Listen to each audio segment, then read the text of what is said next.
This video is sponsored by Vicha, more on them later. There's never been a fighting game franchise with the longevity of Street Fighter before. That's literally the case, from the first game way back in 1987 all the way to Street Fighter 6 from June of this year. That's nearly 36 years of fighting games, and there's no other way of painting that. That's a really long time. You'd like to think that Capcom has spent those decades wisely and gone from strength to strength with every new game, but sadly, reality doesn't quite pan out that way. I mean, I don't think anyone heavily involved in this franchise would do anything differently, and I would say that Street Fighter 6 shows that this series is in a very good place right now, but, you know, across 36 years, there's gonna be some hot trash in there somewhere, and I don't think we have to look very hard to find it. But if you're in the mood to look at something incredible instead, then my word did I luck out this time, because this video is sponsored by the fine folk over at Vicha, who make the world's first XR glasses designed for gamers. The basic gist of these is that you can connect them to consoles like the Nintendo Switch and Steam Deck, as well as compatible Android phones, and they'll project this pixel-free 1080p screen in front of your eyes that runs at 60 FPS and allows you to create a virtual screen that appears in whatever direction you're looking. I've been using these a lot recently to play Zelda Tears of the Kingdom, and they're particularly used for whenever I play co-op games with my fiancé. Honestly, Mario Kart has never been this fun before, and I mean that. The XR glasses themselves are adjustable, so if you're nearsighted you can twist this dial at the top and still have this crystally clear screen in front of you, and if you're on the go you can lock the screen in place so that it doesn't shake around when you're on public transport, for example. If the world ever gets too bright you can dim the XR glasses with the press of one button for a more immersive experience. If this all sounds wonderful, then you're going to be interested in what Vicha have set up for my fans, since you can go to this link below and enter the code RabbidLuigi to get 10% off your entire order. That link is also in this video's description and as a pinned comment if you're feeling extra lazy. Thank you again to Vicha for sponsoring this video. Anyway, let's rank some Street Fighter, and this is gonna sound strange, but do you remember when they made an Angry Birds movie? And then shortly after they made a tie-in game called Angry Birds the Movie? Yeah, it's a little confusing, but Street Fighter was the great pioneer of this because American developers' incredible technologies were tasked with making a game to tie into the new Street Fighter movie in 1994. They shouldn't have bothered, since Street Fighter the movie the game is comfortably the worst thing with a Street Fighter name attached to it, lacking any of the qualities that made the early games in this franchise so much fun. Like, the film isn't much better, but with the game you don't even get Raul Julia acting his nuts off. It's like a Street Fighter game made by people who've never heard of or played one of those games before. And yet the irony is that the original Street Fighter plays a bit like that too. You wouldn't think it, since most franchises grow slowly from their debut and generally have a passing resemblance to their first game, but Street Fighter took a different route to success, completely surpassing the first game as soon as possible and leaving it feeling like an alternate universe version of what Street Fighter could have been. No, it's not good, it's awkward and the controls are horribly stilted, but it does deserve some praise for being one of the first fighting games ever made, and the first to introduce special attacks. Everything else in this video stems from that one weird video game, and there's entire franchises that wouldn't be around without it either. And we should be extra thankful that this foundation was able to inspire games like Street Fighter 2010 to be made. This franchise really doesn't stray away from the fighting game genre very often. That might be because the only real time it did so produced a substandard platformer that fills Ken with cybernetic implants and goes all cyberpunk on you. It's very hard and very distant from literally every other game in this video, so the only real points of value here are seeing just how far away from convention this game goes. Basically, it shouldn't have been labelled as a Street Fighter game, and doing so does more harm than good.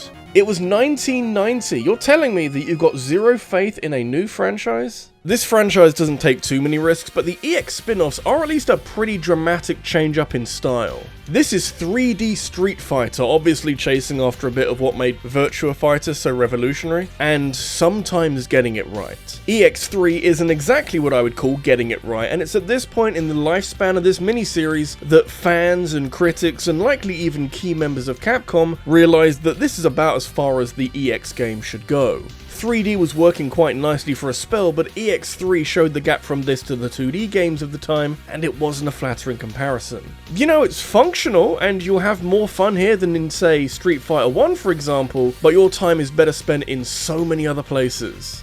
Before Marvel vs. Capcom was effectively filling the role of Capcom's answer to Smash Bros., Capcom were trying to get Marvel characters to fight just whoever they could get from Street Fighter. And so Marvel Superheroes vs. Street Fighter was born.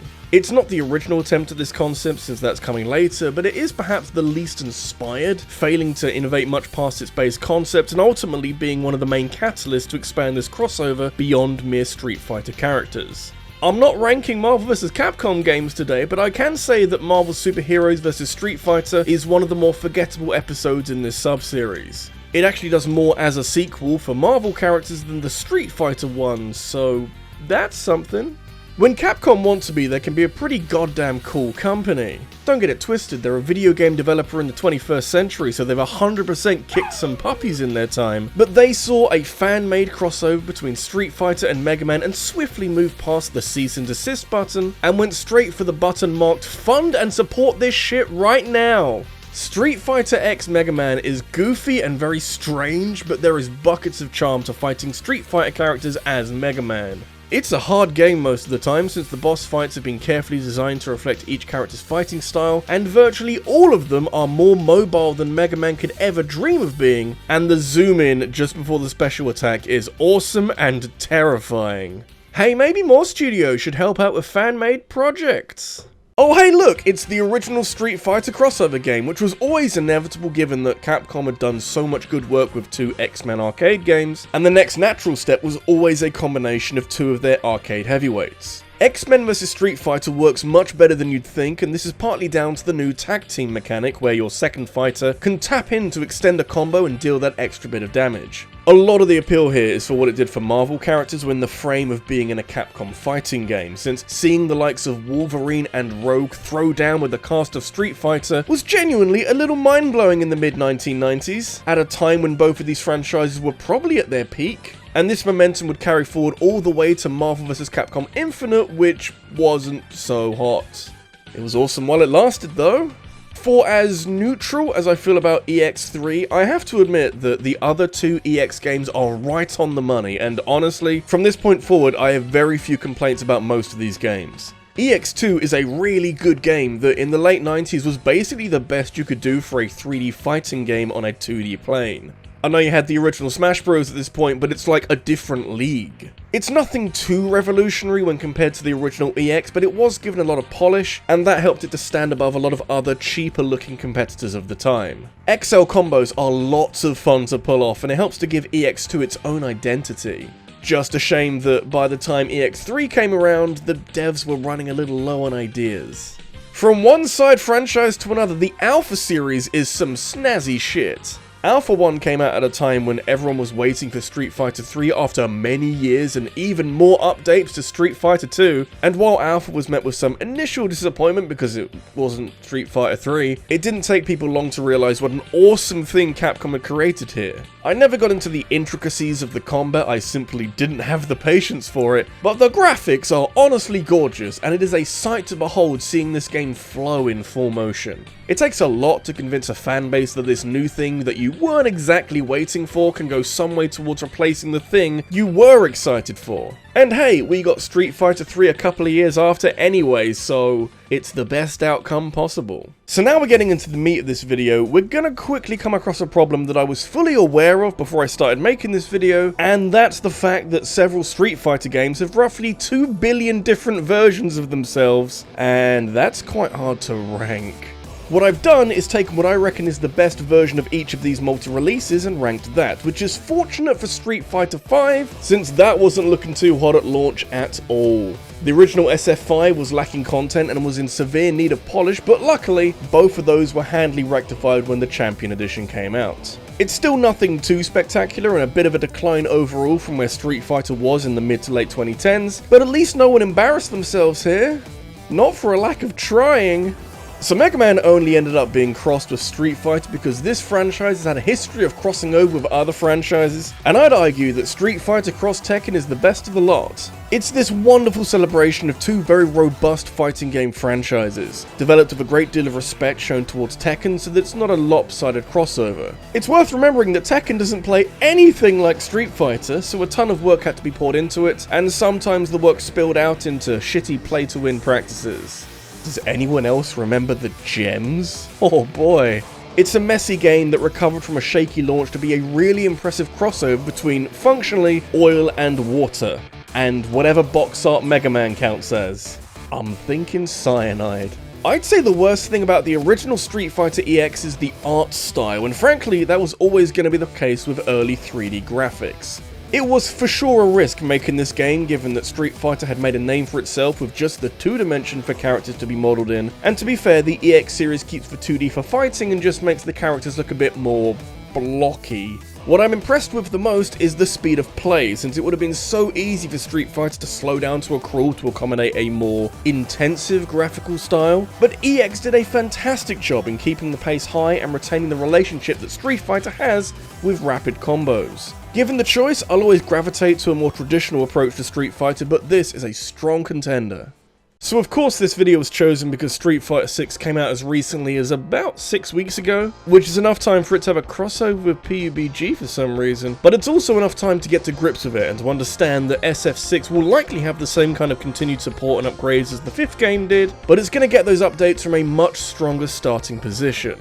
There's buckets full of stuff to love here, but my favourites are probably the character creator, which this franchise has been screaming out for what feels like forever, and the online mode, which is actually kind of stable and works really well, which honestly, for a AAA game to have its shit together from launch in 2023, it's a minor miracle, I'll tell ya. The Ultimate Pass concerns me, and it tells me that Capcom haven't truly worked out the best way to have DLC for these games, but that's nothing some good old-fashioned backtracking can't fix. Or like another Ultimate Edition in 3 years' time. Whatever works for them. In case you're thinking that I've forgotten about Street Fighter Alpha 2, that's technically classified as a remake of Alpha 1, except it isn't, and yet it is, and I didn't really want to have to deal with any of that, because I've already got issues with all those re-releases, so for now, we're just going to talk about Street Fighter Alpha 3, because this game fucking rocks my soul. It's the final leg of the Alpha sub-series, so Capcom wanted to send it off with a bang, and actually, this ended up taking the form of just constantly supporting Alpha 3 with content. The character roster is massive, the animations are tighter and more expressive, and the new isms are capable of either turning this into one of the purest Street Fighter experiences around, or just the most broken, overpowered combat that you've ever seen in your entire life. This is one of those games where you can feel the amount of effort that Capcom put into it, and it is so much better for it. The max version for PSP is probably the go-to best version just because of the amount of new stuff that was added over time, and this has everything in it. You will not be done in a hurry. So here's the ultimate question, what is the best version of Street Fighter 2? We've all been sitting here waiting for it, and when there's, all jokes aside, like 8 different variations spread across dozens of consoles and at least 3 decades, it's a valid question, let's be honest. Despite the confusion, the answer couldn't be simpler, since Super Street Fighter 2 Turbo is so good and so influential that it formed the backbone of this franchise for decades to come, and fully justified Capcom's decision to support the shit out of Street Fighter 2 to the point of Turbo being the 5th version of this game. You've got super meters for super moves and air juggles, you can do crazy combos with existing characters, and of course, this is where Akuma came in for the first time. There's a case to be made for this being the best that Street Fighter has ever done, but you'd be wrong. The EX series walked so Street Fighter 4 could run a marathon. Not just run a marathon, in fact. Street Fighter 4 came out in 2008 and very quickly set about strapping the entire fighting game genre on its back and carrying it into a new golden age, because around the mid-2000s, fighting games weren't doing too hot. And people knew what this meant, since SF4 was hyped to the moon and back as soon as it was announced, and shockingly, it was actually able to back up all that hype with substance. Ooey gooey 2.5D substance that brings Street Fighter into the modern day and shows the world that fighting games can still be marketable and profitable. It was pretty great at launch, and the focus attack breathed a lot of new life into the combat, but it was Ultra Street Fighter 4 that moved it even further beyond with new characters, some welcome balance changes, and Omega variants of characters for even greater variety. Just try not to remember how glitchy the PS4 port was at launch. Can't always be perfect. It was very close between this and Street Fighter 4, but I think Street Fighter 3 just about edges ahead as the best Street Fighter game. They both had the same job, bring Street Fighter back into the mainstream after a long absence, and yet, if you were only looking at sales figures, it's obvious that Street Fighter 3 didn't take off much when it first came out. It had a lot to do and launched with just Ken and Ryu as returning characters, so New Generation, as it was subtitled, didn't resonate with fans against a backdrop of fierce competitors. When Third Strike came out in 1999, it was made with the aim of winning back disaffected fans, and even though it didn't, it was an exceptional improvement on what was already a very solid start. It didn't do much to turn the tide in Capcom's favour at the time, but Third Strike slowly gained traction in the years that followed, and now it's recognised as a game that was significantly ahead of its time. It was different to what preceded it, which was a negative at the time, but that's exactly what people love about it now. Kinda crazy that Capcom spent a lot of the late 1990s trying to appease a fanbase that didn't care about Street Fighter 3, but in the process they ended up making the best Street Fighter game loved by people who do appreciate it. They played the long game, and they played it perfectly. And that's all the Street Fighter games. What do you think? Is there a different game you'd have at number 1? Let me know in a comment down below. And if you enjoyed this video, make sure you leave a like and hit subscribe for more videos, and hit that bell for notifications of new uploads. If you want something to watch right now, I talked about Hidden Details last week. And I also want to thank my top supporters on Patreon, including Scott Riker, Sarah Malion, and the Green Scorpion. Thank you for watching, and I'll see you in the next one. Take care.